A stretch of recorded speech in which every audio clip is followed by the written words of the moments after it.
Hi everyone, I'm Sara Gorton, UNISON's Head of Health, and the interview that you're just clicking on is one that I did with Michael Rosen on the evening of the 26th of May.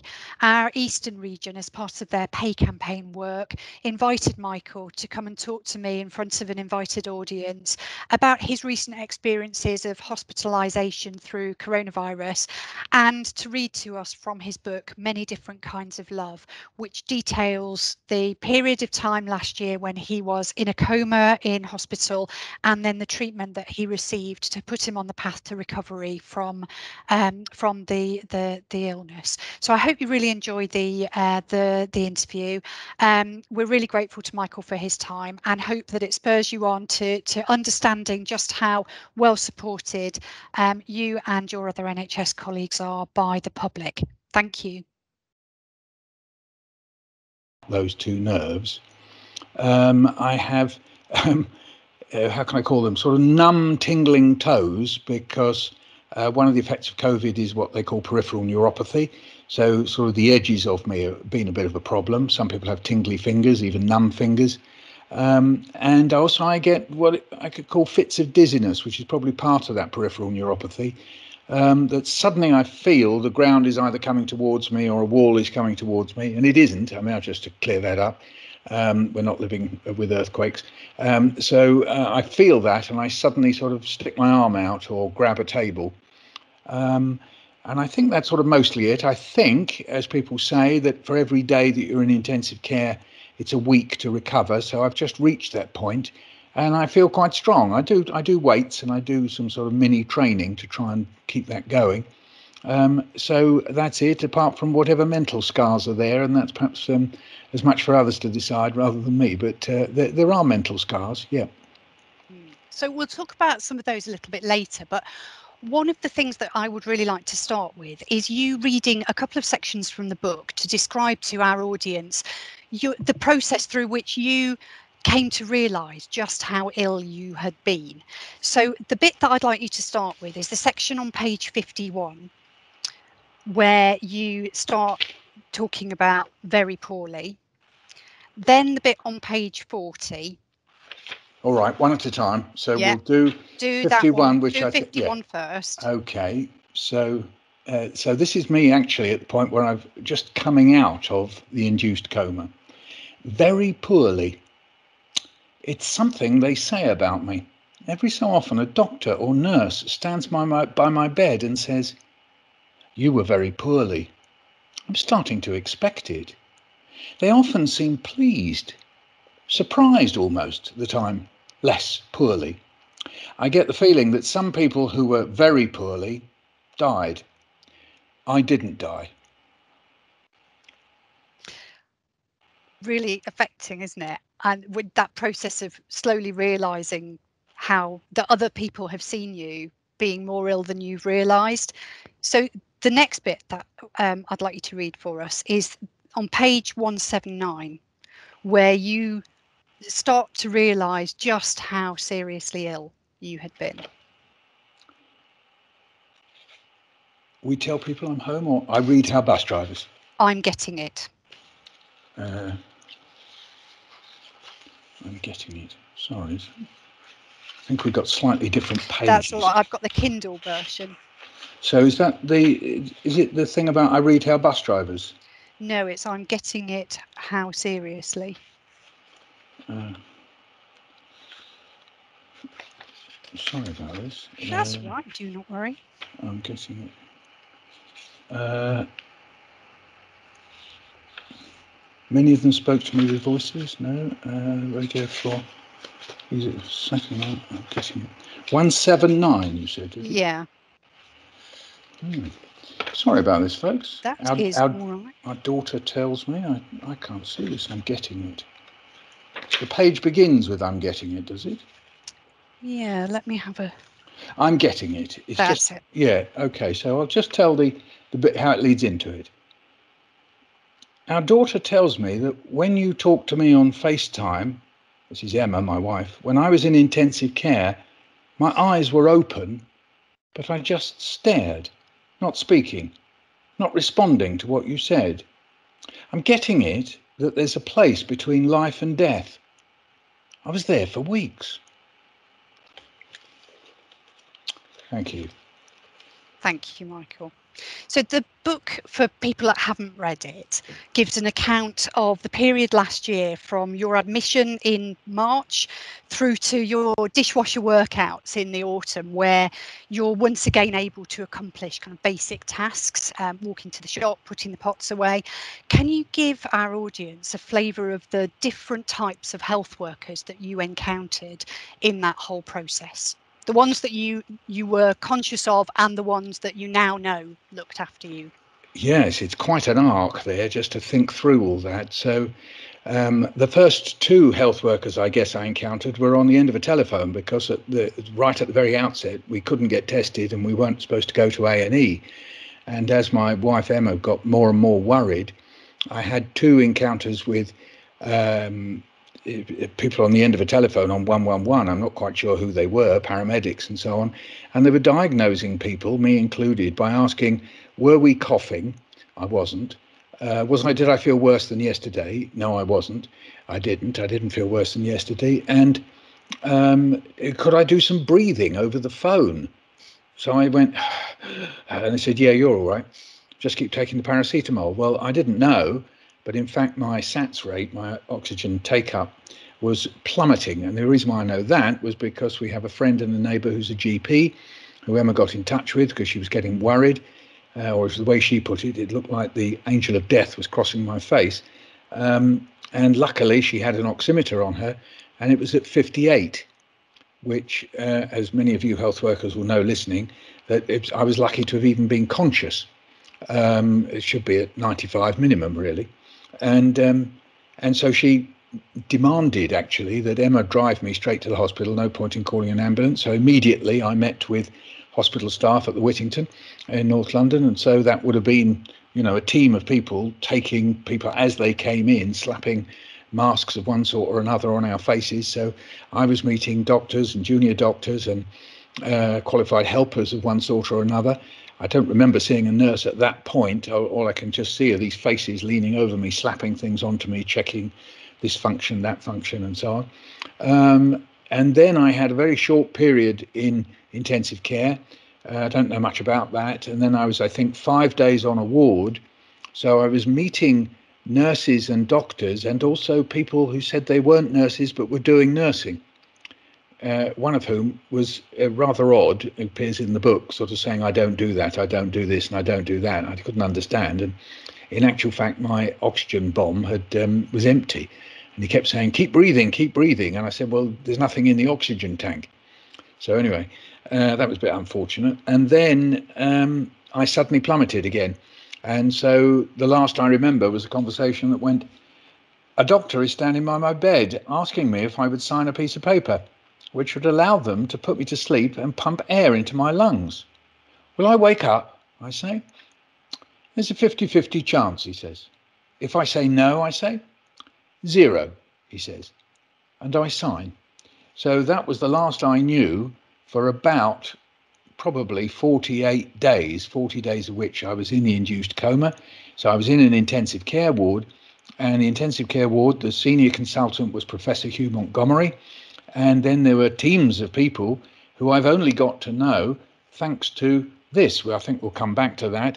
I don't know whether you can see that. That's called a patient diary. I call it my very patient diary. And that's written by intensive care nurses who were recruited to come across to fill in because they didn't have enough intensive care nurses, but also people who sign in their diary notes that they're physios, occupational therapists, voice therapists who are coming over to help. And we might return to that because given that there was a death rate of 42% in that intensive care ward, that is an incredible mental strain on people who hadn't necessarily been trained with morbidity. This is a great burden to carry of treating people who might die in your hands, literally, any moment, and at a rate that possibly such people might never have seen before. So that covers that bit. And then ordinary ward, recovery ward. And then after that, nurses, physiotherapists, occupational therapists in a rehab hospital in St Pancras, and all the while, of course, people doing catering, floor cleaning, window cleaning, all those things that the whole NHS, whatever you want to call it, institution, service is. All those people that, in a way, I've tried to refer to in my poem, These Are the Hands. So I now have a chance to say thank you to you, you UNISON workers. You have major contribution to the fact that I'm actually sitting here talking. Thank you very much indeed. Well, Michael, it was really touching to read in the book of all of the way that you described the staff, and one of the things that I noticed was your care and attention, not just to the fact that you were being treated by a range of different people, but by people who work in and out of the official NHS system. So it describes you at the audiologists and the ophthalmologists, and speaking with pharmacists as well. And also the recognition of the fact that you were coming into contact with workers who've come to work in the NHS from all over the world as well. And I'd like, if I could, just to come back to that wonderful patient diary, because when you describe the many kinds of love, that, in fact, let's start with that, your definition of the many kinds of love. Would you be able just to read us now that definition, how you describe it, and then we'll come on to the patient diary. Yes, it came. I don't really have to read it. I had a dream. I had a strange dream, and I was warned by doctors and nurses that coming off intensive care, particularly for as long as I was, that given that I'd been on, what they said, not my words, on mind-changing drugs, this was a phrase I heard other people, let it be said, talking about in the 1960s, and I thought, did they put me on LSD? Is that really the case? I doubt it. Anyway, they did warn me that I would have hallucinations, delirium, flashbacks that I could actually suffer from quite badly, and might even need medication to balance that. But in fact, I had just strange dreams, very, very strange, some of which made me sad rather than bothered. And one of them was actually quite nice, was that I dreamt that I was sort of in Germany, and that coming towards me was a farmer wearing a denim bib and brace, and he was with his family, and he had a 1950s tractor.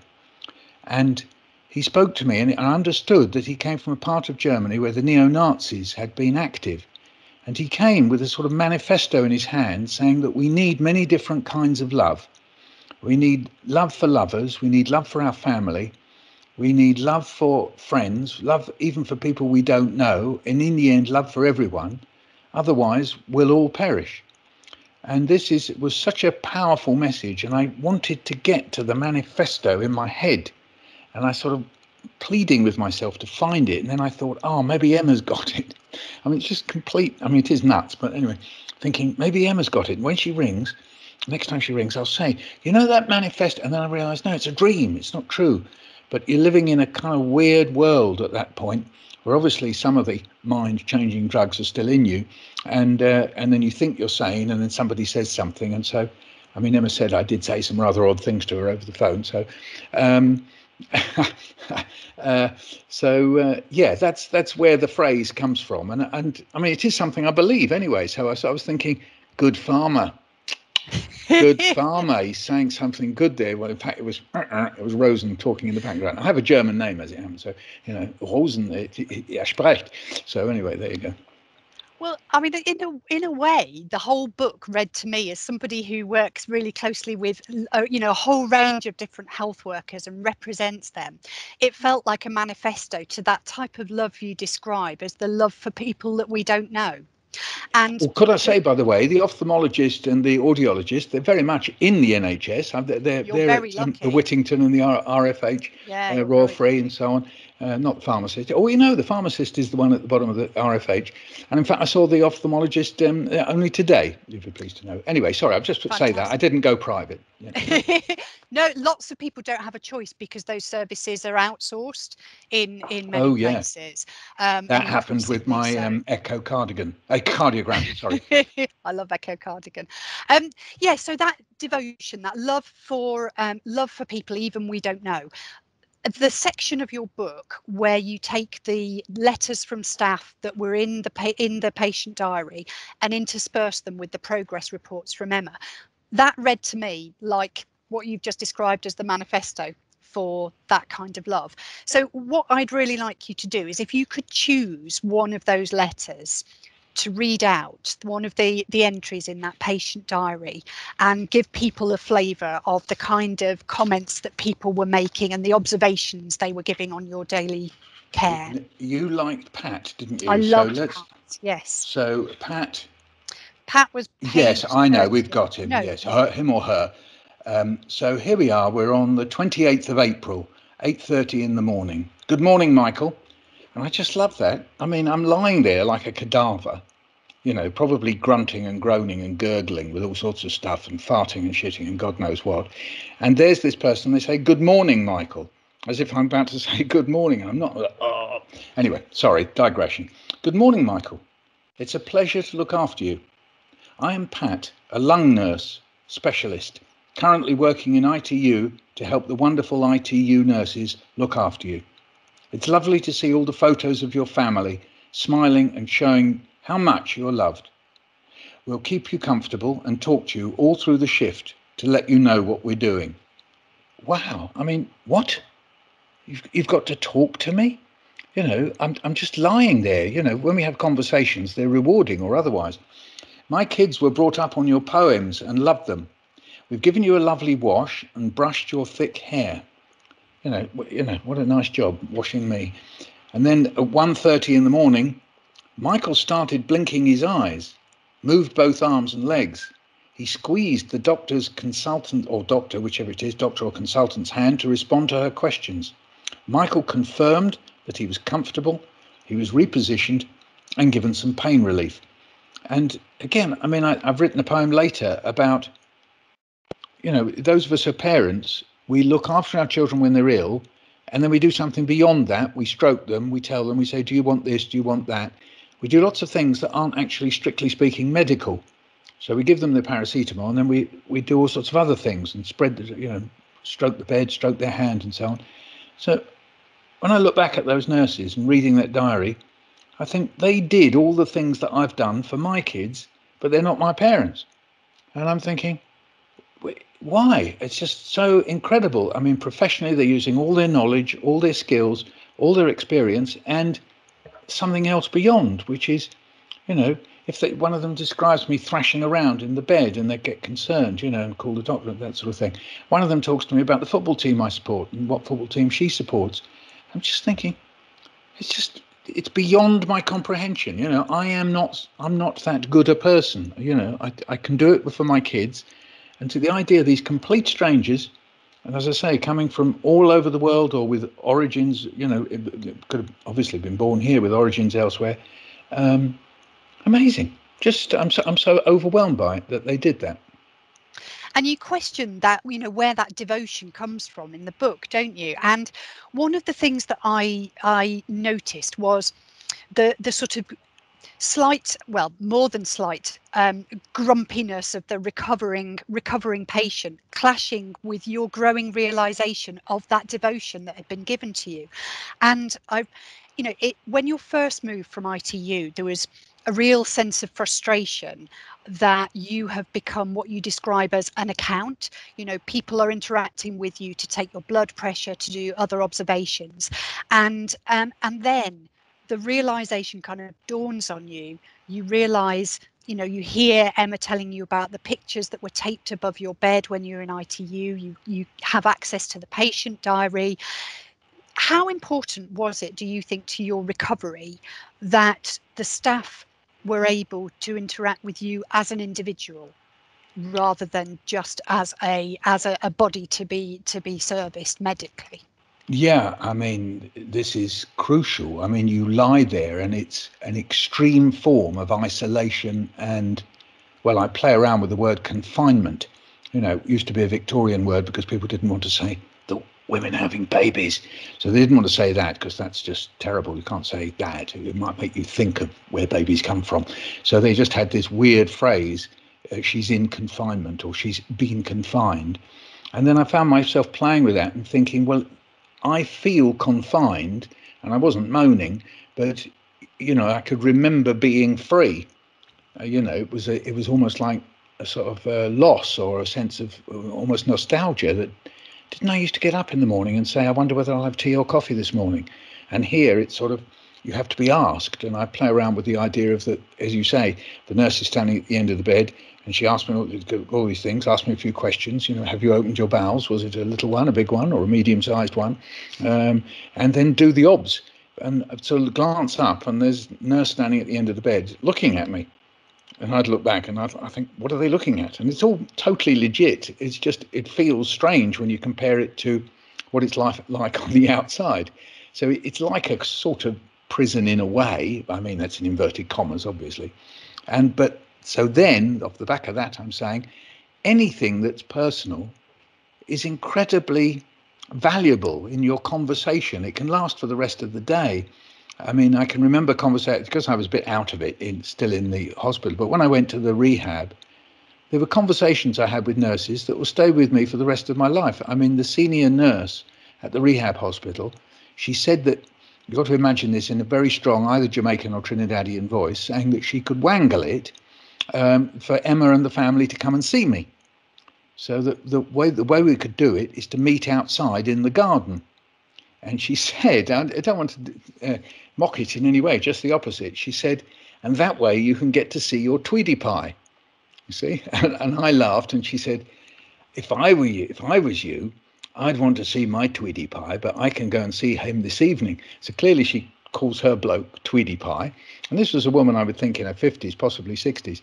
And so there was a whole conversation. I'm getting tearful now. I can't finish it. Anyway, a whole way in which she spoke in this beautiful, familiar way about her husband and me and my wife. And this unique little word, Tweety pie, after all, is a Warner Brothers cartoon, isn't it? And it was so human and so lovely in a moment when, it could be, well, no, I'm afraid we can't arrange that. It's going to be rather difficult. And just the opposite. So anyway, sorry, I'm being a bit, I didn't think I would, but there we are. That bit got me. So much for Teflon, Michael. Yeah, I was boasting earlier that, I can't be touched, not at all. Yeah. I mean, there was lots in there around the extra care that went into the staff giving you access to music and books that Emma and the rest of your family thought would be really helpful to your recovery as well. Yeah. So you've got to remember this is, height of pandemic, so no one can come in. So if I said, I'd love some hummus, which tends not to be on the NHS, but I do eat hummus every day at home. So, I'm sort of dreaming of hummus, hummus. So everything had to turn on whether Emma could bring it to the door and whether somebody, I think on one occasion, the hospital chaplain, then, brought it in. And we had porridge most mornings, which I opted for. But I like porridge with these big fat yellow sultanas that I can get round the corner here. And I started dreaming of the big fat yellow sultanas that I could drop into the porridge. And in the end, Emma was able to get them to me. And I just remember sort of nibbling. I've written a poem about them and nibbling them. And sort of this was the thing that enabled me to sort of reach Emma and Emma to reach me. I know it sounds mad, but nibbling on sultanas.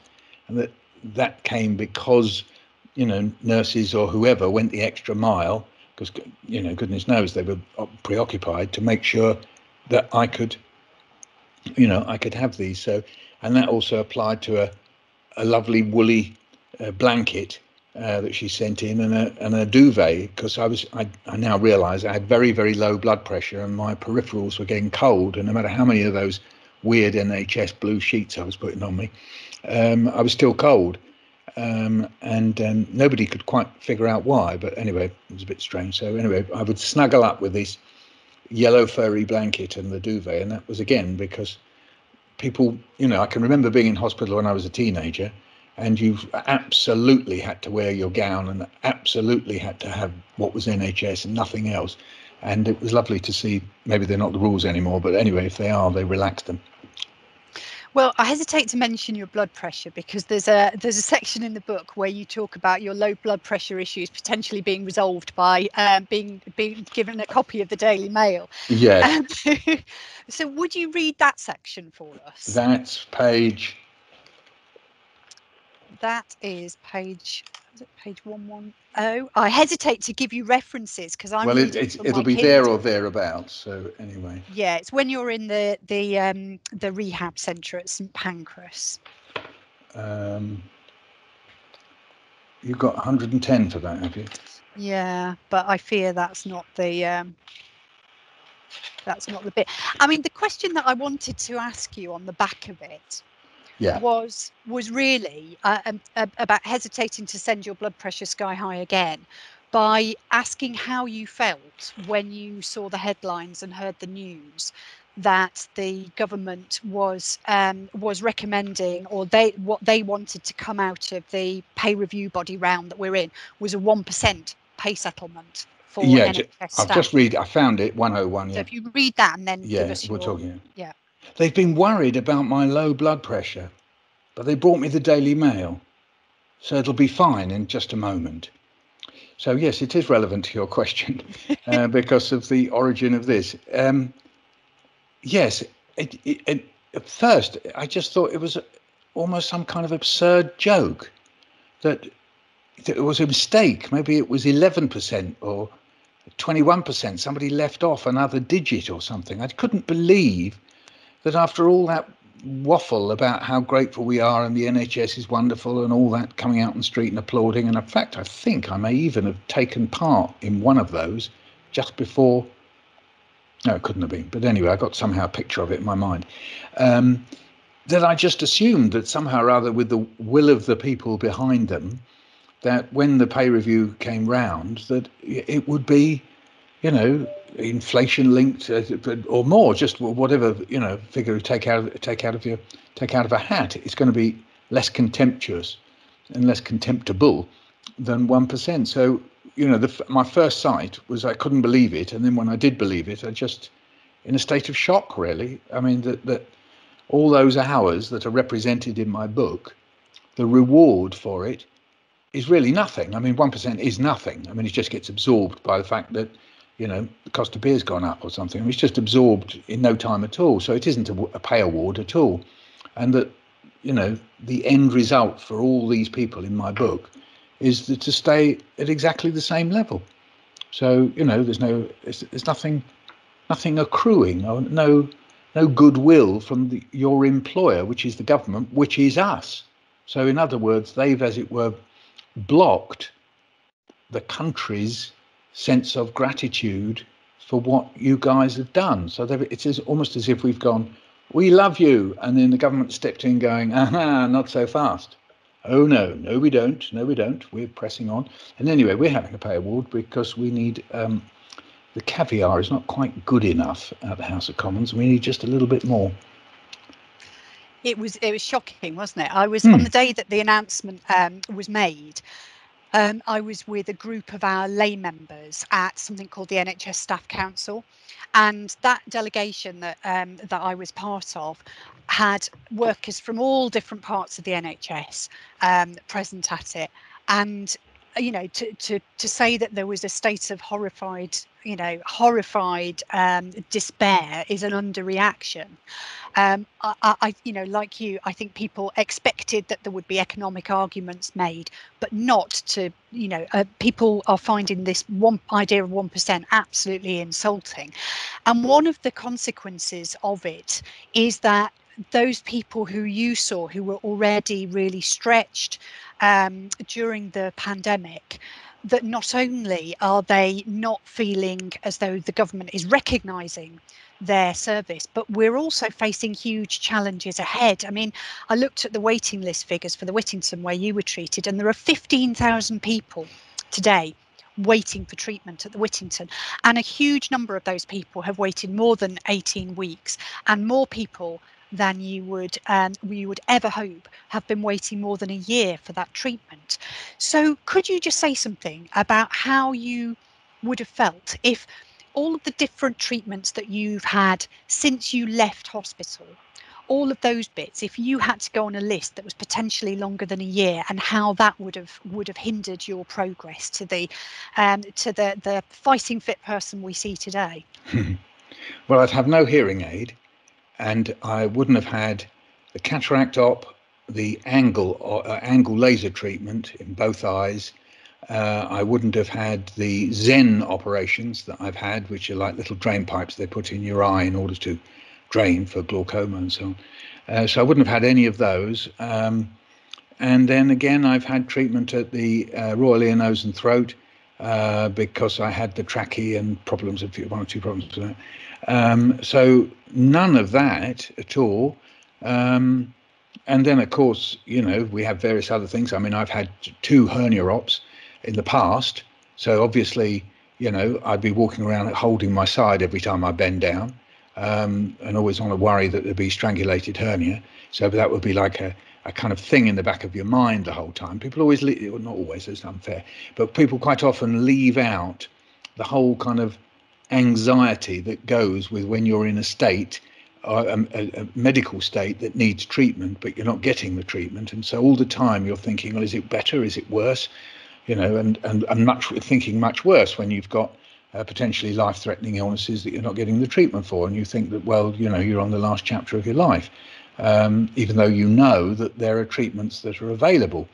But so even when it was diagnosed that I had a hernia, this is about 4 or 5 years ago, you immediately look it up, what's a hernia? Then you read about strangulated hernias, and then suddenly well, if I bend down or twist, my lower bowel could pop out, and that's an emergency. So all the time you're going, and I was doing performances in schools at the time, so I'd suddenly feel a twinge and think, well, imagine if it happened now. So I'm just saying that as an example. Hernias are typical ops that you should sort of leave to one side in times of emergency. So there'll be plenty of blokes, mostly blokes, walking around with inguinal hernias who are going to have to wait a year or even 2 years, and some of those will have a repercussion. So that's just one example. I get thyroid checkups. Well, mostly that's covered by GPs, but there could be a problem with my thyroid. Again, that would have to go on the back burner. So yeah, exactly. And so it's worrying, and of course, as you say, it has a knock-on effect for the kinds of hours that you folks are going to be asked to work. The lack of overtime, or the lack of free days, free time, whatever. And people going in when they're a bit sick, when they're stressed.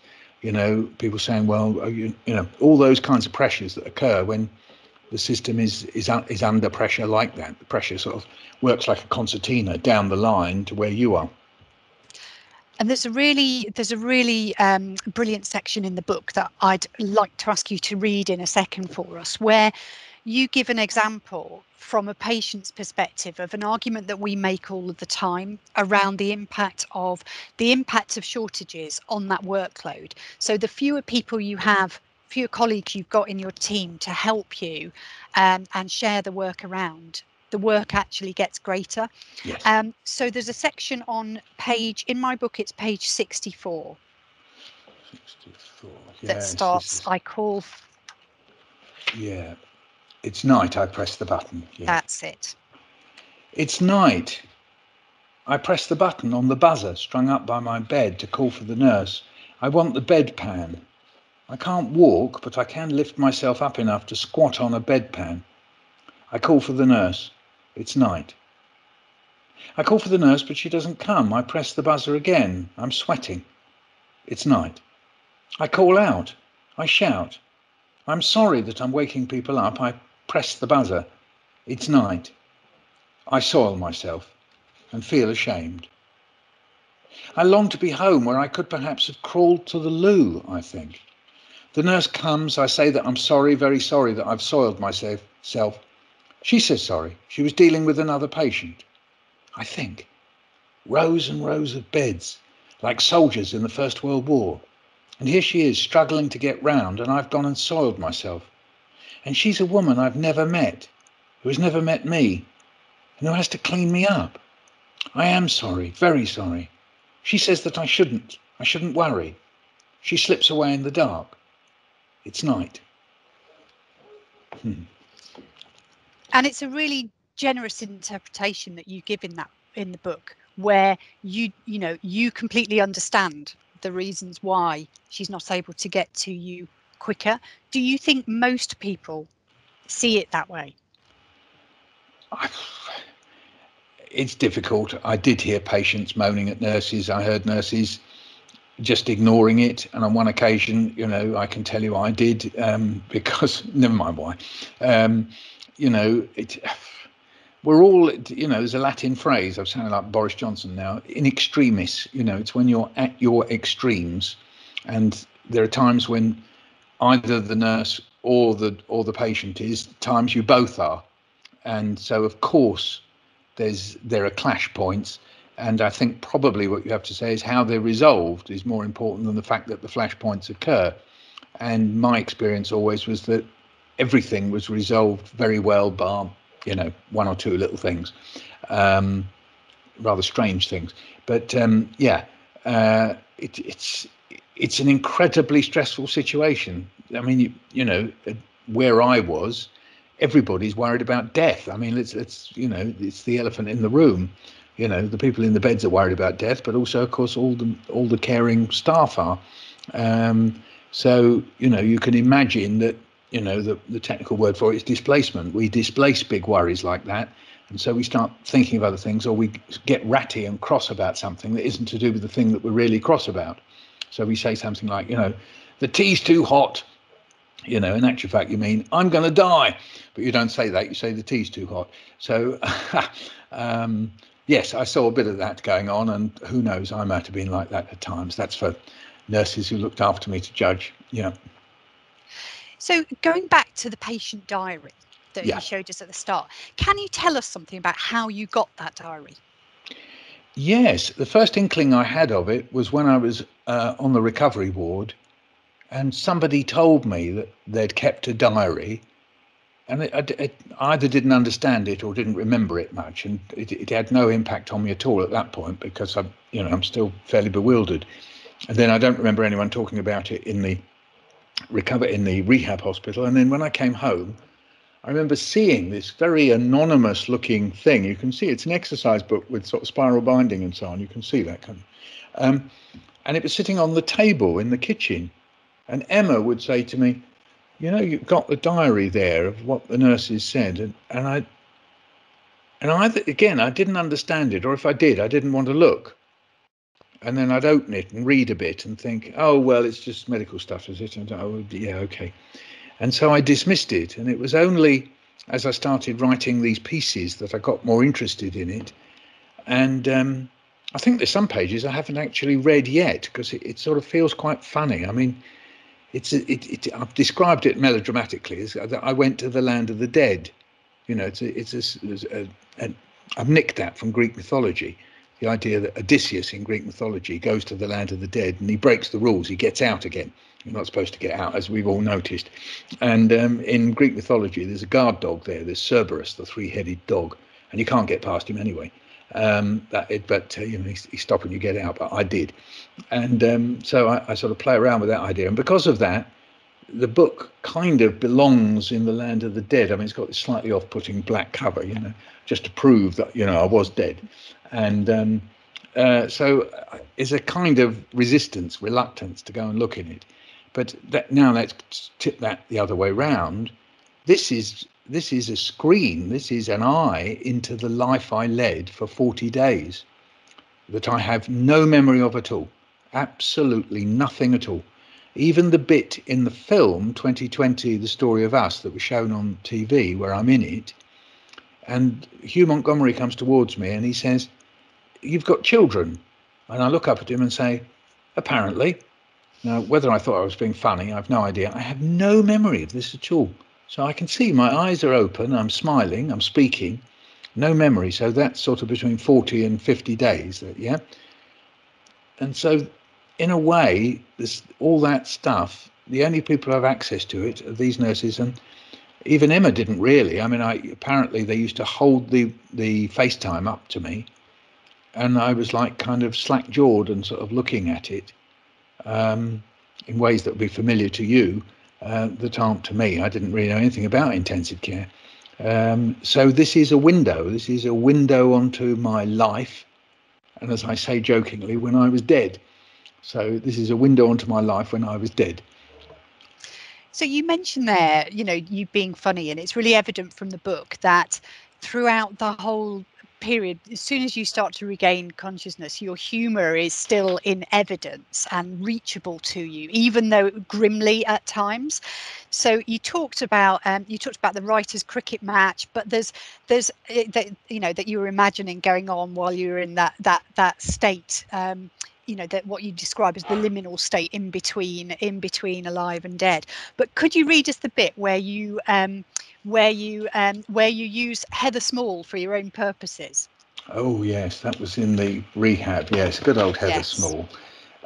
So that will be. What page have you got for that? 180 on mine, I think. Yeah, 180.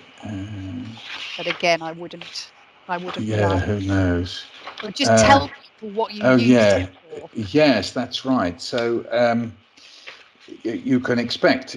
So when I arrived in rehab, I couldn't stand up, I couldn't walk, and so I was going. Okay. So yeah, I couldn't stand up, I couldn't walk, and I thought to start off with, well, that is my state. That's what I'm going to be. I'm going to be a person who can't stand up and can't walk. And then three physios came to my bedside, and one of them was the tough cop, and the other two were the soft cops. And the tough cop was a guy who'd been in the Greek army, so he stood by the side of my bed, clapped his hands, and went, 1, 2, 3, let's go. And I kind of sort of went, and they three of them got round me and levered me up so I could stand up. Then they taught me how to use a Zimmer. Then they taught me how to use a wheelchair. Then they gave me a stick, which I called Sticky McStick Stick. It was one of my first tweets. And people quite like that daft name. It was a Sticky McStick Stick who helped me. Good old NHS grey stick. And then I was told not to use the stick. I mustn't become stick reliant. And so I made a huge effort one day to get to the loo without the stick. And so, in order to help me get to the loo, I remember hearing in my ear Heather Small singing "Search for the Hero Inside Yourself." So, and then I sat on the loo and wondered how many people have got themselves to the loo by singing "Search for the Hero Inside Yourself" by M People and Heather Small. So anyway, that was the little thought I had. And these things, I mean, they're daft, but they are actually what get you through the next minute, because in that stage of your getting better, it is each minute. Each minute are about, whether I can stretch my toes, and worrying about whether the blood clots in your lungs are still there. And I had that strange moment where I asked the doctor, and he or she said, well, you've got blood clots in your lungs, And I said, is that a problem? And it said, well, it's okay, but you'll probably digest them. And I suddenly had this image of a blood clot like a scab, and that I was digesting scabs, in the way that when I was a boy, and I used to go camping, and you'd always cut yourself. And then horribly, we used to pick our scabs after a few weeks and then eat them. So, it gets that basic. I mean, that's, I suppose, another message from the book, is that when you get that ill, you are reduced to just your body. I mean, there's the mind zooming over, but your body can't move. And so it's like, there's a moment in Shakespeare's King Lear, where King Lear, having been very grand and full of gowns and crowns and all the rest of it, and he's just standing there in his shirt in a storm. And it's a great moment in the play, because it's then he realizes that there are poor people in the world. Yeah, you're right, mate, there are. And it's kind of great revelation to him. And in a way, I sort of was toying with that, with the idea of there are these moments like staggering to the loo, or for that matter, finding you've just heard that your lungs have got blood clots. It's very, very basic. It's to do with your physiology and anatomy. And no matter what your mind does, that's what you're dragging around with you, or not. You're just lying in the bed with it. And picking up that kind of metaphor of how these big picture issues are reduced down to very small personal ones. So health staff are often referred to in the headlines and the press and in debates in Parliament as this kind of amorphous blob, this huge group of 1.3 million workers, and are often just described as generically as doctors and nurses, or if you're lucky and you get somebody that understands a little bit more, as health workers. Can just before I want to finish with you reading the These Are the Hands poem, but before we do, could you just say something to all of the health workers here about how important their individual contribution to your recovery was? Yes. So first of all, you are all workers. This is work. So, there's all kinds of ways in which we could describe it, and you've all got titles, given by the NHS, or metaphors like angels or whatever. But it is work. At the heart of it, that's what it is. And every aspect of it is work. So when we read there that Pat was giving me a shave, or washing my hair, or whatever it might be, or indeed the nurse who talks about Arsenal and her team, Derby County, that is work. That talking then, that's in her work time. So I understand that totally, 100%. And every encounter that I can remember, right? So I can't remember all the encounters, but every encounter that I remember is personal. Even, I'm mucking around with that phrase very, very poorly, but I can remember a doctor or a nurse, whoever it was, saying, and they said it on different occasions, saying you were very poorly in a very sympathetic voice. I can hear them looking down on me, and it's because my liver and kidneys were conking out as well, that you were very poorly. And they're saying, isn't it amazing that you are actually blinking and speaking and still alive? And that was vital. Or indeed, when the nurse, or whoever it was, came in on a Saturday morning and said, do you want the full Monty or do you want porridge? We all went, yeah, full Monty. Just the mere fact that she called it the full Monty was just so funny and nice. I mean, it sounds so trivial maybe to people, but you bet it isn't. If she didn't, it'd be totally okay for them to say, do you want bacon and eggs and sausage and tomato? But just by calling it, that jokey term, do you want the full Monty or porridge?